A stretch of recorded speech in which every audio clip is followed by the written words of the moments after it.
So, have collectors really managed to change the entire Masterpiece Transformers line? Have we made an impact on what's coming out in the new releases over, what, the last 15 years? Have we done that? And if we did that, was it for better or for worse? Let's get into this.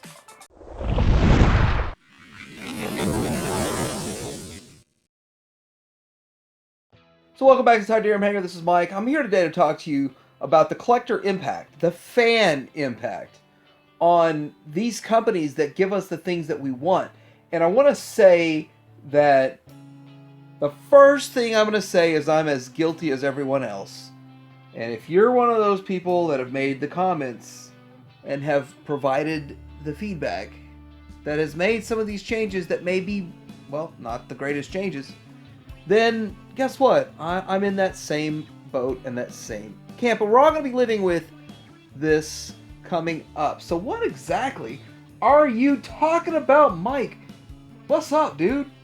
Well, here's what I'm talking about. Okay, so the first thing I want to talk about is the super tune, the hyper tune, the way we're going, the direction we're going with the tune look. And it started with Takara. Now, I remember collecting, I've been collecting Masterpiece all along, and when I started picking up some of these KO versions of the Carbots, yeah, I fought it because I felt they were too small. And then when I got them, I thought, they're cool, they're good, I like them, but could we make them more tuned? And that was really my thought process.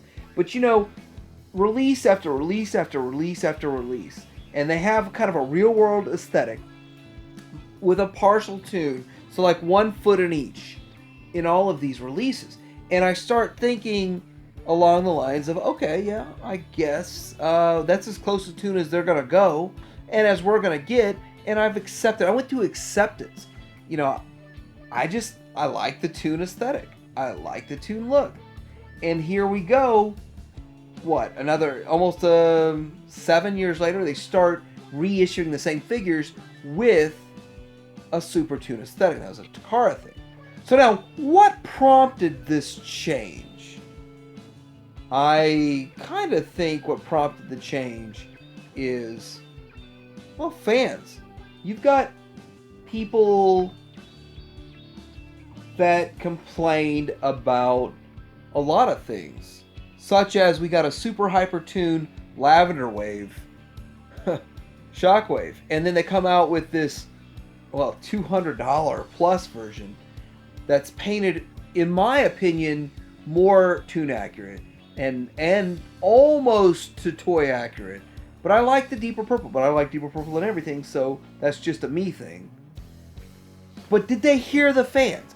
Did Takara truly listen to the fans? Is that where the two tune came from? And I did a video on two tune.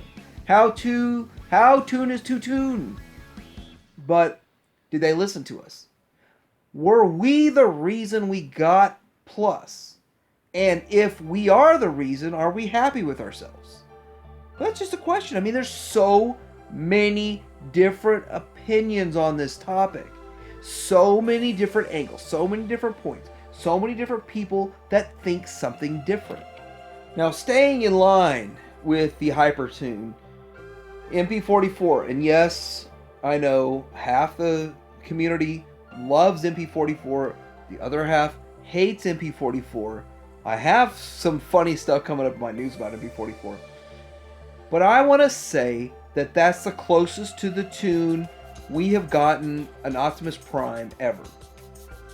And I think Takara took one step backwards from Hypertune and gave us a lot of real world elements. Let's look at this. The MP44 has chrome. Chrome is a real world aesthetic look. He has paint, and the paint is beautiful, and it's paint that you would see as if it was an actual truck, an actual vehicle painted. So I kind of think that Takara stepped Hypertune with some of it and is stepping back with some. but we're going to talk more about it with some other points here in a few. So next I want to talk about Fans Toys. And I have a lot of stuff to say about Fans Toys. The first thing I want to say about Fans Toys is that if any company were to survive, of all the third parties, I'd vote Fans Toys, not because I'm a super hyper fanboy of them, but for 3 reasons. Number one, they put out more figures, more original molds every year than any other company. And by the way, they're doing reissues, which they said they won't do reissues. They personally emailed me, said no reissues on the schedule this year, and we've been getting reissues, but only reissues of new figures. The other thing is they nail the sculpt, and the sculpt is the paint, the look, the aesthetic. Every aspect of how it looks is beautiful. Yes, they're not perfect. The transformations on some of these are a nightmare. But they nail the sculpt. They nail the aesthetic. They also put some weight in their figures with the die cast and the planned intentional die cast. When you pick it up, it feels like a premium collectible and not a toy, not a cheap toy. It feels like it's worth the money you're spending on it. It in a lot of cases worth more than what you're spending on it. And with that, I think the fan complaints we've been hearing are starting to run an aspect of Fans Toys. With their mini-bots, they have a slew of mini-bots coming out. And they put out some promo pics with metallic paint. And, you know, I started hearing people complaining about metallic paint. And I blew it off as like, that's nonsense. Like, what is wrong with you? I love the metallic paint. That's probably the number 2 thing I like the most about the X-Transbots version of their Sea Spray. And X-Transbots is using some metallic paint. But we know that Fans Toys has been using it for a long time, and it makes the figure just pop, and it looks great. So now we're starting to see updated pics with a flat or a matte finish, a matte paint job. And I want to say, I am not pleased of this change. I think that so many people complained about the metallic paint that Fans Toys backed off. But I don't know. I can't think of a good release they've had that didn't have metallic paint. I don't think their RC had metallic paint, but I don't count that as a good release. I think every one of their good releases had a beautiful, deep, metallic look to it. And that's the real world feel associated with an extremely tuned design. They nail the sculpt, they nail the paint, and now we as fans have screwed up the paint job on Fans Toys? Is that a thing? Did we really do it? I won't know till I get my first mini-bot in hand and review it, but I would hate to think that we did that. I wasn't part of that complaining about metallic paint, by the way. So the next point I really want to cover is this new thing Takara's doing with giving us the Toon alt modes. Now, all along we have seen real world alt modes. All along we have seen cars that look like the real world.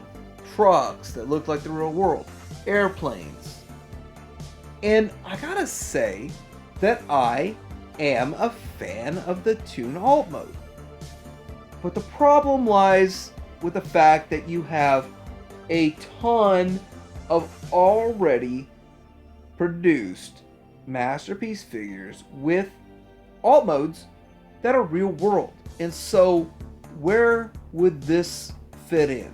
So this Bumblebee version 2 is a hyper-tuned version of an alt mode, and I like it. I would like to, clip it better together than this. I like it, but I don't think everybody does. But is this a fan thing, or is this a Takara thing? Now that's a big question mark, and that's a real big question mark for a lot of reasons. And the thing I think the most when I hear this question pop up is this a way around paying licensing? Every time I ask about the figures that people want produced and Takara isn't making them, someone always says it's a licensing thing. And so if you were to not make it look like a real world vehicle and just make it look more like a cartoonish vehicle, can you get around the licensing? And I don't know.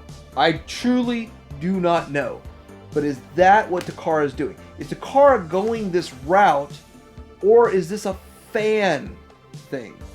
Have we asked for this and I just missed it? Have we been saying we don't want real world vehicles anymore, we want tuned vehicles? Because I like the tuned version of Bumblebee.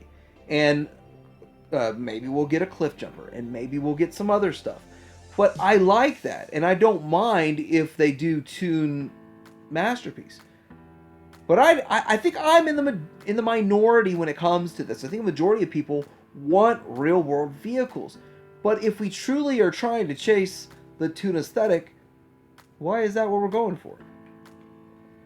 And the last point I really want to make, and I want to discuss, and I want to have this discussion, is why have we not seen a plus version of the MP13? This has been thrown around a lot, and I've been asked this.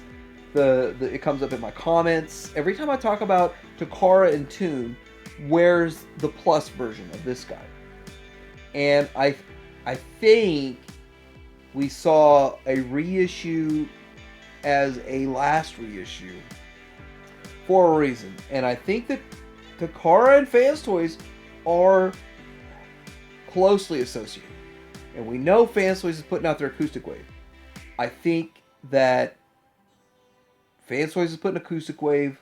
I think Takara is putting out a blaster. And I think Fans Toys blaster is a silhouette, because we don't do silhouettes anymore because they're really not going to make it. It's a Takara hint. That's my belief. Maybe I'm a conspiracy theorist too much. Who knows? What do you think?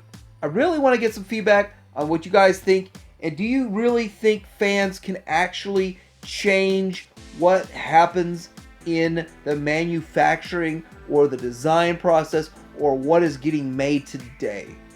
Do fans have an impact? Like, subscribe. The Darren Hanger out.